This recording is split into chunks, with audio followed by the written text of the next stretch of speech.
ecosystems, leads to healthy economics, leads to community well-being, leads to a very interest in keeping those ecosystems healthy. So you have this circular thing where they are all working together, right? And that's the balance, which is what we're trying to find.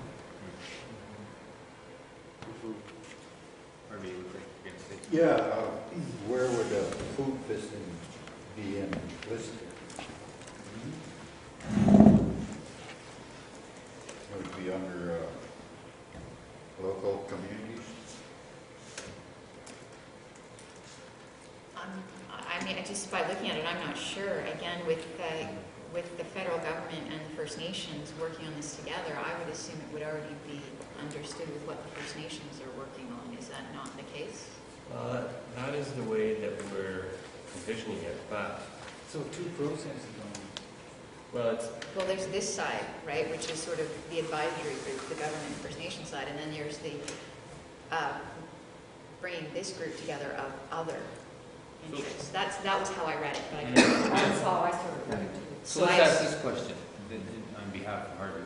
How is food fishing going to be incorporated and reflected in the discussion and the work? How's that going to happen? Or even within this integrated management? Yeah. Okay, so what's the answer? If there is one. well, the way that... I'll give you my impression, and Steve can give you another one if it's any different. But if we go back to the idea that First Nations and the federal government are working collaboratively on this, there's a place for the input on First Nations interest within that structure, and then to further that, Alex's comment about these are the groups, and then in addition to that, it's recognized that First Nations and federal government participants are here as well. But maybe it needs to be sort of an explicit part of the composition that's listed there. So if that's what's more appropriate, then we can sort of re-examine how that composition should look.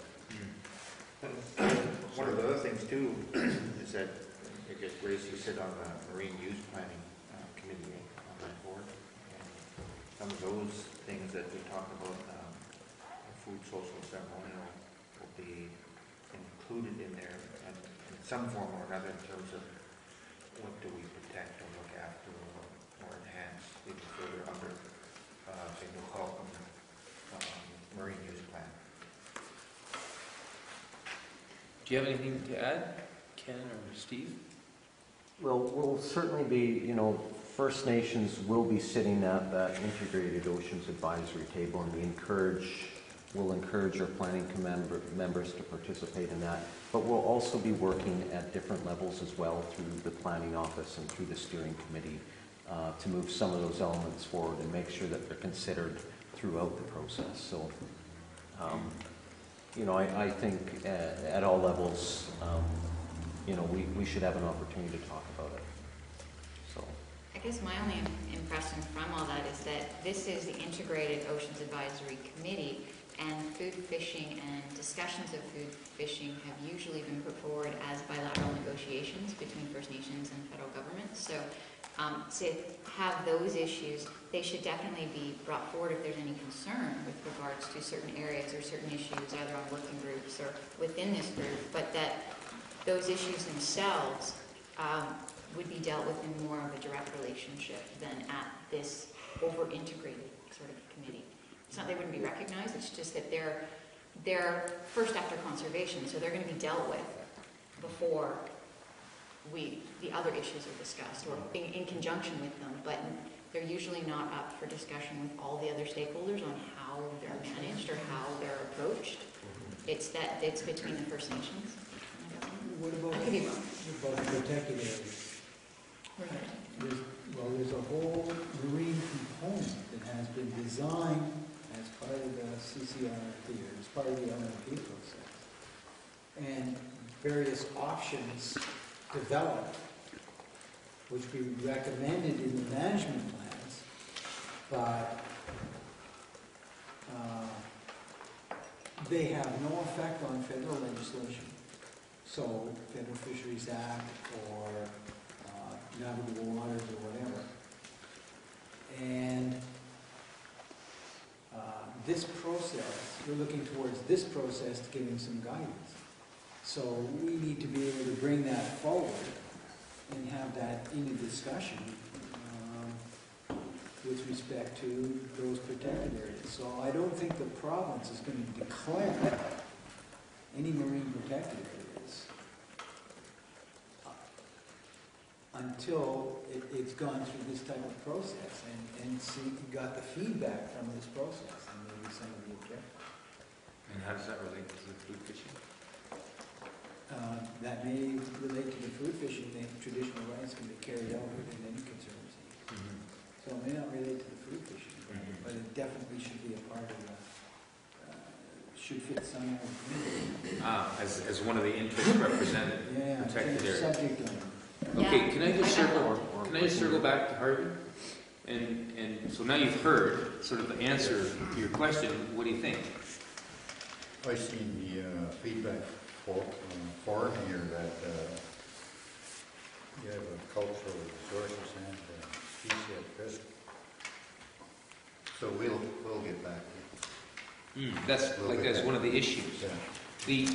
And maybe, I don't know if this is correct, but the notion that food fishing is represented in sort of government-to-government context between First Nations and federal agencies.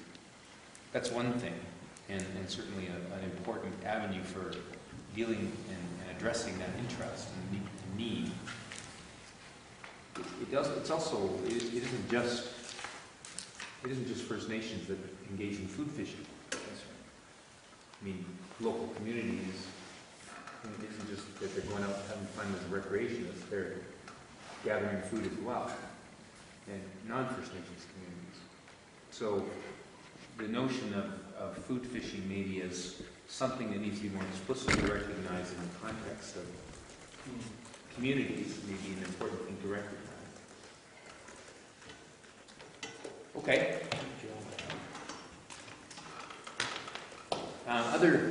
Other thoughts? Sorry, I've forgotten your name. Hugh. Right. Any thoughts with respect to representation or the role of it, or how you'd make it work? You already gave a thought on how to make it work. I was looking over the list here, and I guess some of the things I was thinking of pretty much covered in there, so some little areas. Okay. So, Looks like it's pretty comprehensive. well, I was thinking about, fish harvesting, like, there's many different ways of fish harvesting. There's community, there's food fishing, there's, commercial fishing, which also involves fish farms and stuff like that. Because they're a big part of the ocean out there, which is something that I've been a concern of mine for a number of years. So that would be included in that. Okay. That was my only real thought. Okay. Any thoughts, guys? Okay, well, let me ask you a question about this. When you see this name communities, local communities, there's a lot of local communities, and Lobelco is one of them, and Ms. Dow is one of them. So how do you see yourselves represented in this advisory committee? I know for myself, I knew nothing about it until I heard it, 4 hours ago. Right. Like literally. So sort of just trying to wrap my head around some of the stuff.